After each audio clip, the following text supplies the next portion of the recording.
İkinci kısım. G'arbiy Hunlar ve Sharqiy Hunlar. Birinci bab. G'arbiy Hunlar.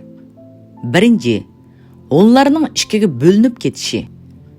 Milodining 18-yili G'utu Arshi Tavg'anoti Tangriqut bo'lganida u Xonzoda Bayni Ujulunuddinning o'g'li O'nqul Batisxon qilib tayinlandi. Bey Hunlar territoriyasining janubiy qismidagi Xan sulolasiga chegaradosh bo'lgan joylarida yashaydigan Hun va O'g'an, ya'ni Tunguslarning bir qismi qabilalarini idora qiladi. U xilidan beri Tangriqutliq taxtini tortib olishni ko'ngliga pukib qo'ygan edi. Shunga Xonzoda Bey Tangriqutning ordusida bo'ladigan kengashlarning to'lisiga qatnashmay, qaydab yuratdi. Uning ustiga Xonzoda Bey yetakchiligidagi 8 qabila Sadichin sepilining shimolini bo'ylab ketgan joylarida yashaydi. Bu joylar Xanzularga nihoyat yaqin edi. Shuning uchun shu joylarda yashaydigan Hunlar Xanzularning iqtisodiy, madaniyatining ta'siriga boshqa joylardagi Hunlarga qaraganda ko'p uchraydi. Milodining 46-yili G'utu Arshi Tavg'anoti Tangriqut olamdan o'tdi. Uning o'g'li Adutqu Tangriqut bo'lgan bo'lsa-mu, u shu yili olamdan o'tib. Uning o'rniga G'utu Arshi Tavg'anotining ukisi Panu Tangriqut bo'lgan. Dal shu chaqda Hunlar davlatida eg'ir tabiiy ofat yuz berib, uda bir necha yil qurg'oqchilik hukm surgan. Uningga agishibla chekatga ofat paydo bo'lib, o't-cho'plar qurib ketgan. Cheksiz ketgan yayloqlar qirqir cho'lga aylanib qolgan. Odamlar chorva mollarining tangdan to'lisi ocharchilik va kasallikda o'lib ketgan. Bundaq dahshatli ahvolga duch kelgan Panu Tangriqut Xan sulolasining hujum qilishidan ansirab, Yuyang viloyatiga, ya'ni hozirgi Beyjing atrofida elchi avatib, Hunlar bilan Xan sulolasi orasidagi keskinlashgan munosabatni yumshatish uchun qudilishi siyosatini asli keltirmoqchi bo'ldi. Podshoh Guangvuda Leymao boshchiligida Hunlarga elchi avatib, qudilishish haqida suhbat boshladi. Kutilmaganda Xonzoda Bey Guxun atliq bir Xanzo orqali Hun Tangriqutning xaritasini Xan podshohiga avatib berdi. Xonzoda Bey milodining 48-yili o'z atrofidagi kuchlarning yordami bilan o'zini Xuxanye Tangriqut deb jakarlagan. Tarixda Xuxanye 2 deb atalgan Bey Qo'g'shar, ya'ni Xuxanye birning izini besib, Xan podshohiga elchi avatib, Xan sulolasiga biqinadiganligini, shimoldagi Hunlardan Xan sulolasini qo'g'daydiganligini bildirdi. Xan sulolasi ko'ngliga uzundan beri pukib kelayotgan orzuyining amalga oshayotganligini ko'rib, uning talabini xo'shallik bilan bejodil qabul qildi. Panu Tangriqutning qudilishish talabini rad qildi. Xan podshohi Xuxanye ishkiga agashgan Hunlarni Sadichin sepilining ichiga ko'chirib keldi. Milodining 48-yili Hunlar uchun nihoyat kaskin burilish yuz bergan bir yil bo'ldi. Chunki shu yili bir butun Hun Tangriqutligi yuqorqi sabablar tufaylidan sharqiy, janubiy va g'arbiy shimoliy Hunlardan iborat ikki qismga bo'linib ketdi. Ikkinchi, Panu Tangriqut 46-yillardan 83-yillar.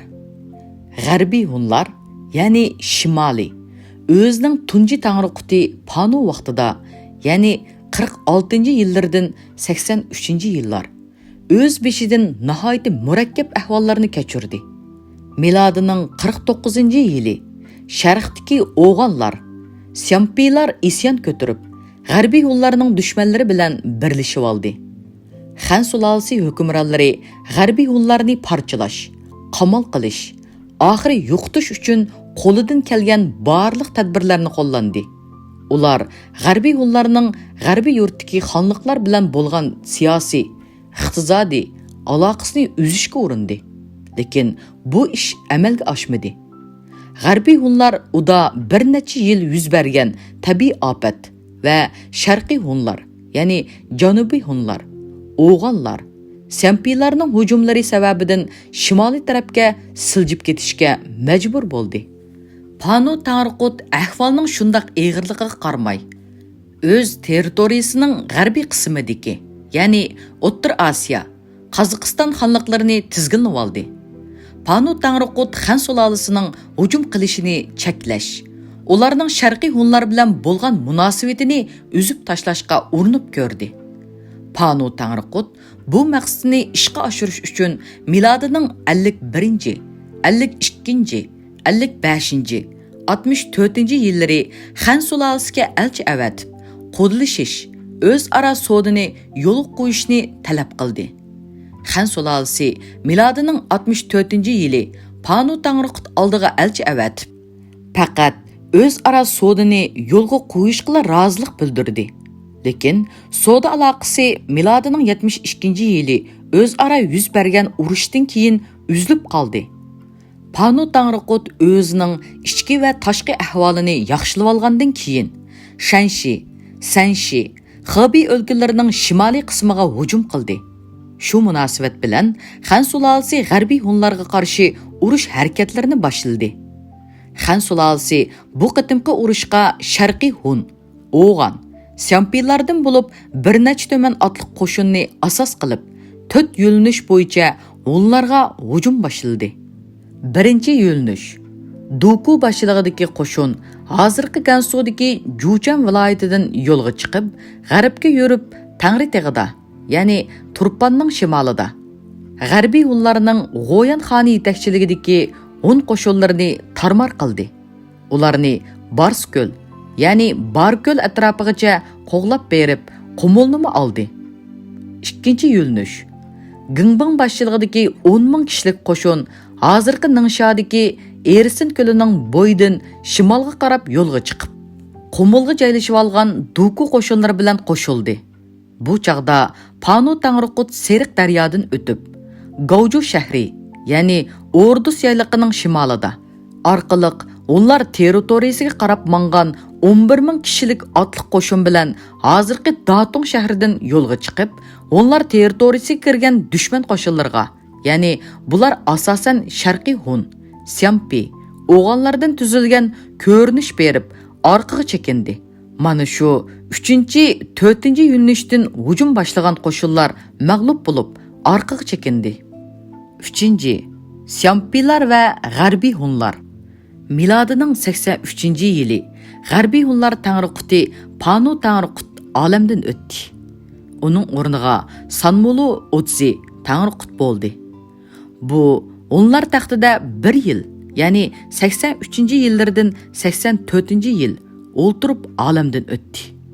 Uning o'rniga ulug' otliq Xonzoda Tangriqut bo'ldi.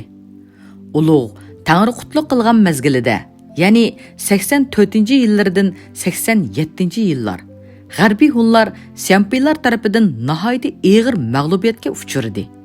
Sempiylar aslida Tunguslarning bir qismi edi. Milodidan 206 yil burun ulug' Hun Tangriquti, ya'ni Batur Tangriqut, O'g'izxon, hozirgi tashqi Mongoliya bilan ichki Mongoliyaning sharqidan tortib, ulug' okean qirg'oqlarigacha so'zilgan territoriyada yashaydigan Tunguslarni, ya'ni hozirgi Manju va Mongol xalqlarining ota-bobolari bo'ysundirgan. O'g'izxon tarafidan bo'ysundirilgan Tunguslarning bir qismi Qidirqan tog'lari, ya'ni hozirgi Hingan tog'lari ning shimol tizmasidagi Sempi tog'lariga berib joylashgan. Shuningdan boshlab o'zlarini shu tog' nomi bilan, ya'ni Sempi deb atagan. Buningdan boshqa Sempi degan nomning kelib chiqishi haqida Veyilnomasi Podshohlar tarjimaholi kirish xotirasidagi ma'lumotga asoslanganda Sempi degan nomning kelib chiqishida boshqacha bir qarashim bor. Sempilar milodining 49-yili isyon ko'tarib, ularga qarshi maydonga o'tgandan keyin ular Qidirqan tog'larining shimoliy tizmasidan Xulunbir kunlik rayoniga ko'chgan. Bu milodining 60-yillari edi. Keyin Xulunbir kunlik rayondan g'arbga qarab ko'chib, hozirgi Mongoliyaning Qubdu rayoniga joylashgan.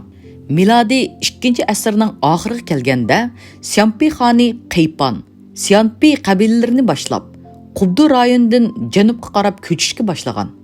Qiypan Syampiylarni boshlab, etqusiz, mushaqqatli, ajoyib xatarli ko'chish safariga qadam qo'yganida Syampiylarga qiyofati otqa, ovozi kalaga o'xshaydigan Saybi nomli ilohiy hayvon yo'l boshlagan ekan. Syampiylar mana shu ilohiy hayvonning keyindan agishib, egiz tog'lar, cho'nqur jilg'ilardan o'tib, qatma-qat to'saqlarni bosib chiqib, 1 yil bo'ldi deganda ko'zlagan joyiga yetib kelishgan.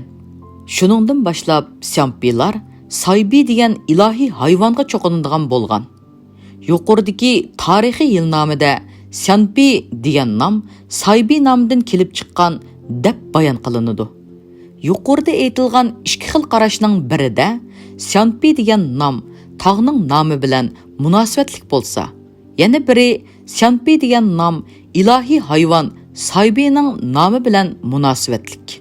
Bu ikki xil qarashning qaysi birisining to'g'riliqi haligacha bir yerga to'xtagan emas. Syampiylar milodidan 206 yil burunqi chig'idan tortib, milodining 50-yillargacha bo'lgan taxminan 300 yilni o'z ichiga olgan uzoq bir mezgilda 10 tangriqutliqi tarkibida turganligi uchun ularning bir qismi asosan turklashib ketgan. Shunga tarixchilar ularni Syanpi turklari deb atashadi. Syampiylar milodining 49-yili isyon ko'tarib, onlar tarafidan chiqib ketgandan keyin Xan sulolasi bilan birlashib, G'arbiy hunlarga qarshi bir necha qatim urushdi. G'arbiy hunlar milodining 85-yilga kelganda Syampiylarning qaqshatqush zarbisiga yo'liqdi. Shu yili Bayko'lning boylarida yashaydigan Sharqiy Uyg'urlar, Xilunjang, Liaoning, Jilin qatorliq o'lkalarda yashaydigan Syampiylar, Ili vodisida yashaydigan Uysunlar taraf-tarafdan isyon ko'tarib, G'arbiy hunlarga hujum qilishdi. Mana mushundaq eg'ir hol yuz berganda G'arbiy hun aholisidan 200 ming kishi Xan sulolasi tarafga o'tib ketdi.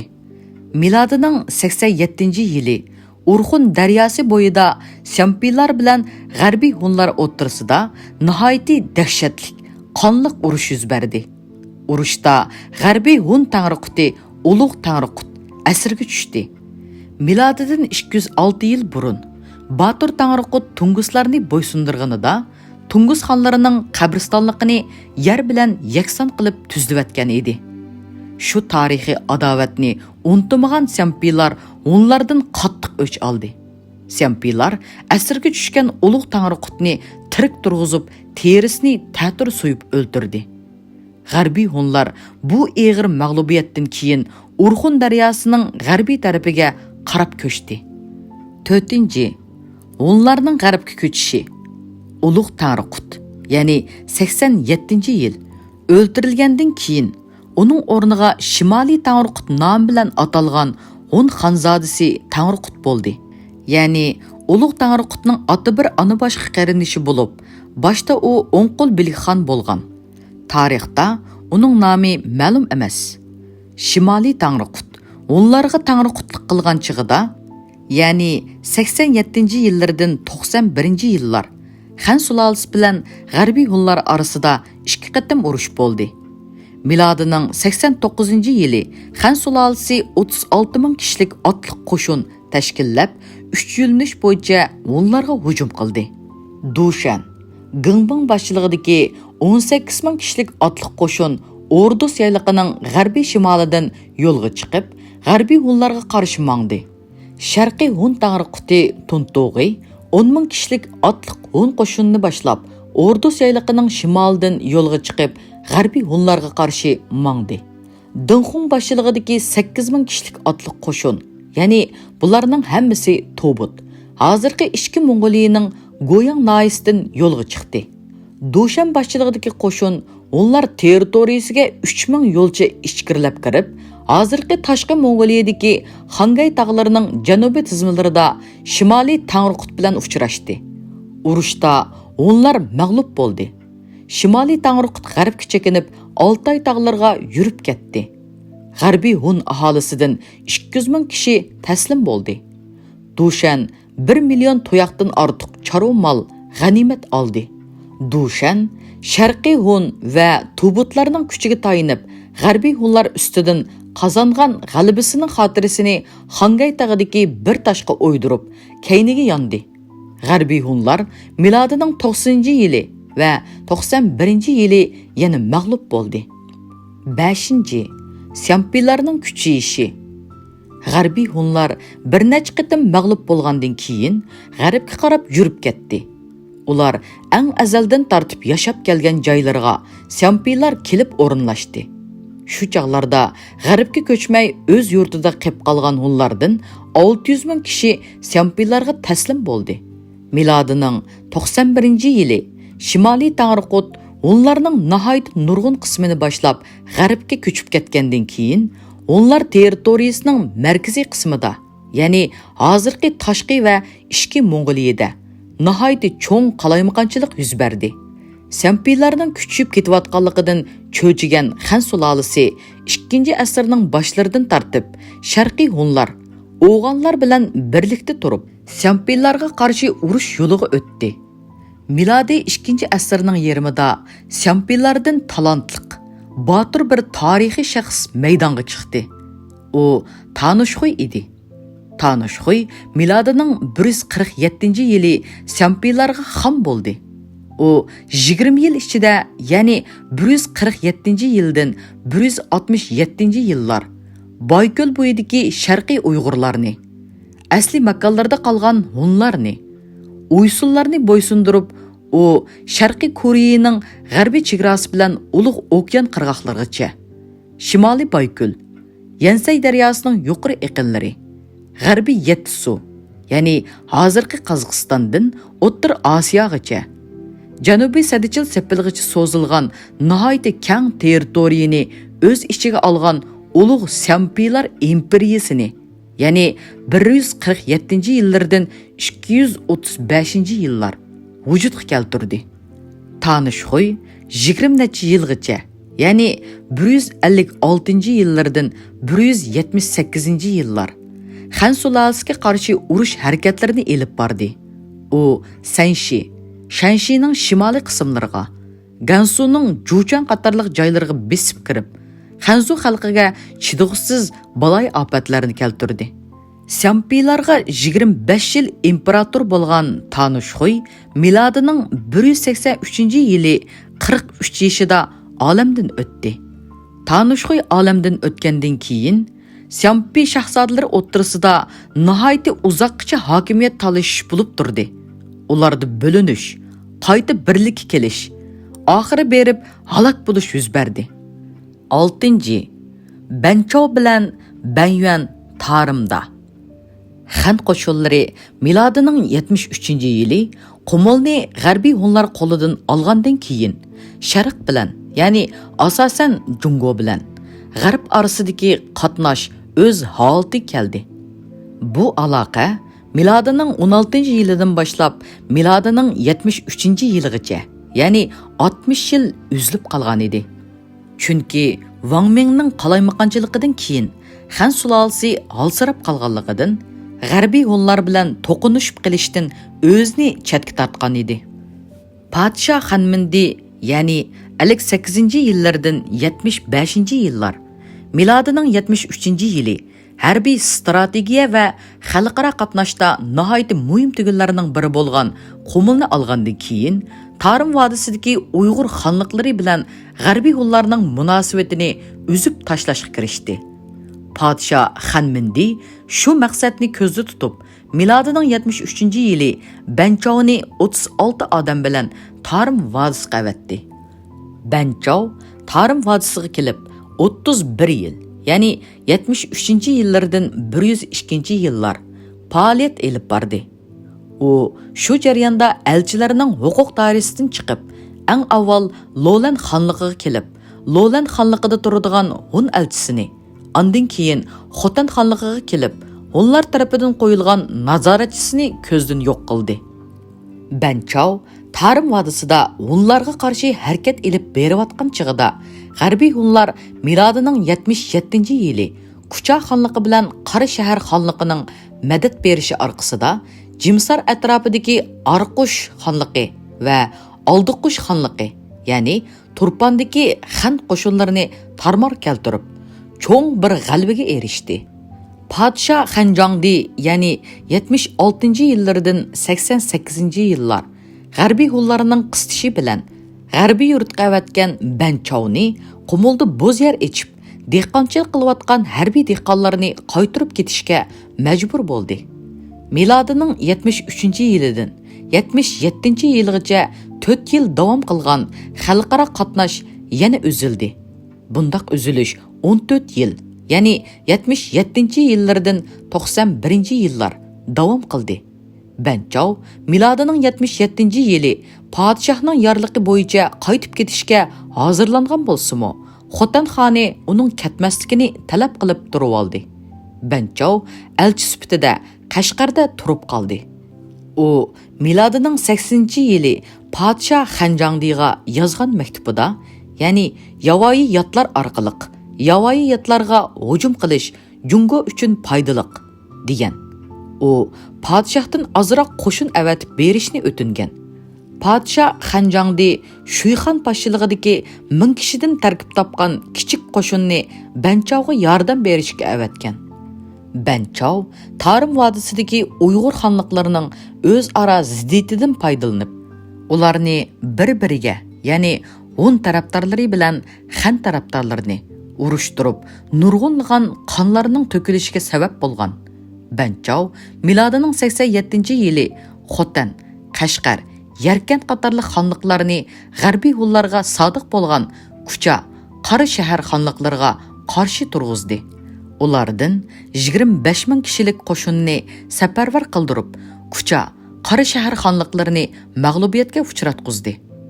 Milodining 90-yili Kushan imperiyasining, ya'ni milodidan 50 yil burunqi chig'idan tortib, milodining 420-yilgacha hukm surgan imperatori Qanshiqa Xan malikasiga o'ylandiganligini bildirib, elchi avatgan.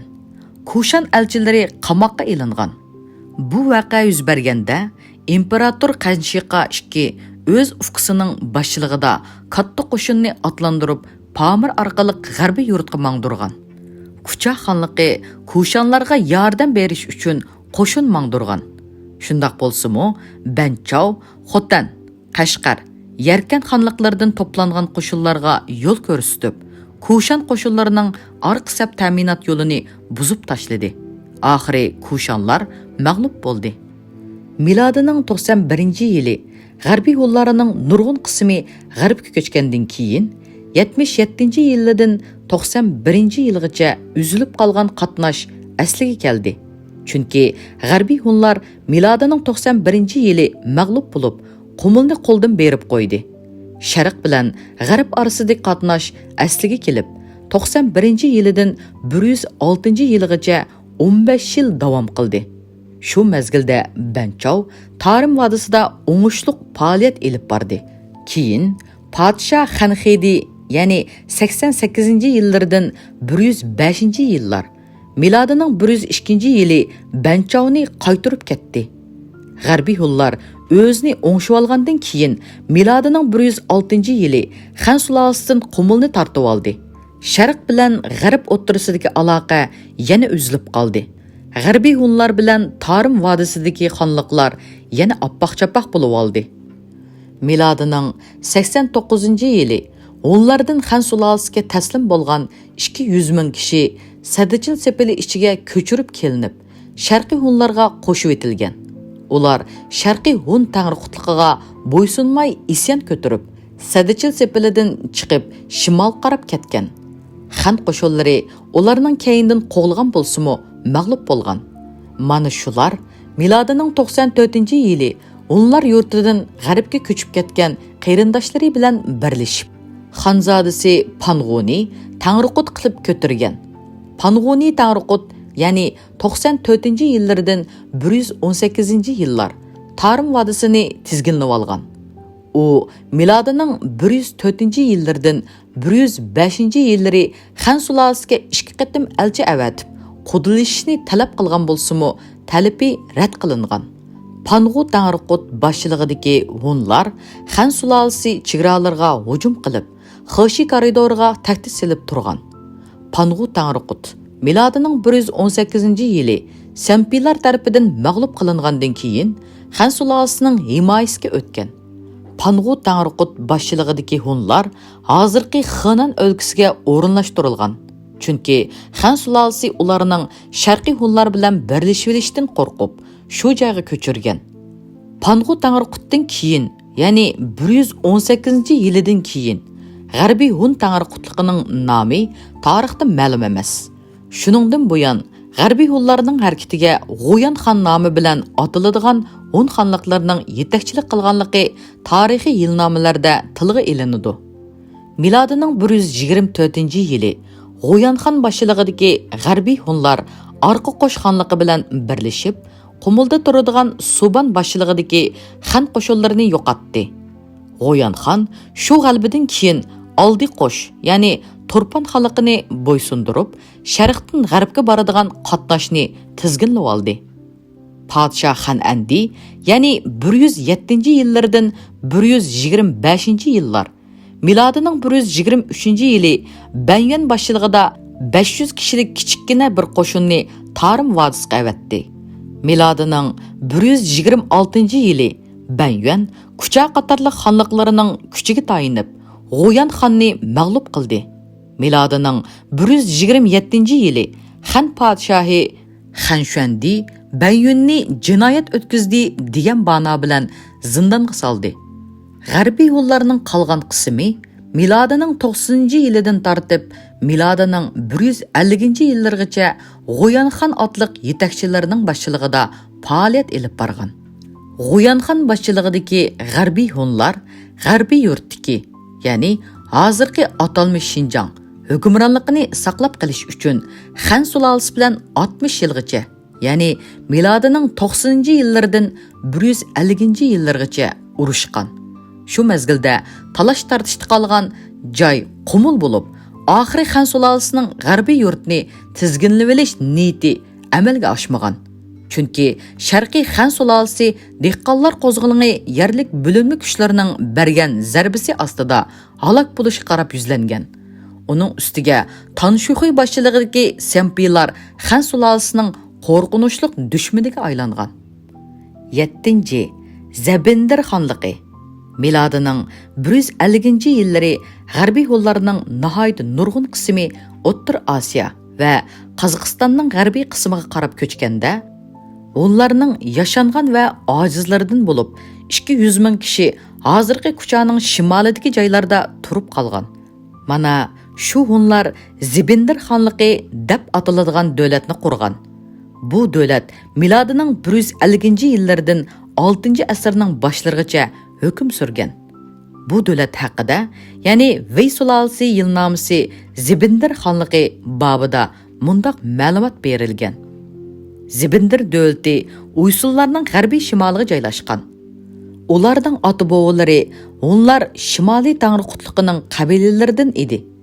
Onlar Xan sulolasining dushman otliq Sang'uni tarafidan qo'g'langanida Shimoliy Tanrıqut Altay tog'laridan o'tib g'arbga yurib Qongliga ketgan. Mana shu hunlarning ojizlari yurishni davom qilolmay, Kuchaning shimolida o'ltiraqlashib qolgan. Ular joylashgan territoriya bir necha ming yo'lga so'zilgan. Aholisi 200 mingdan oshadi. Liangjuliqlar, ya'ni Jangyiliklar, ularning xonini, ya'ni Tanrıqut xon deb atishadi. Ularning urf-odatlari egiz harvoliqlar, ya'ni Uyg'urlar bilan o'xshash. Ular nihoyat pokiz, qirqimchash, qoshliq keladi.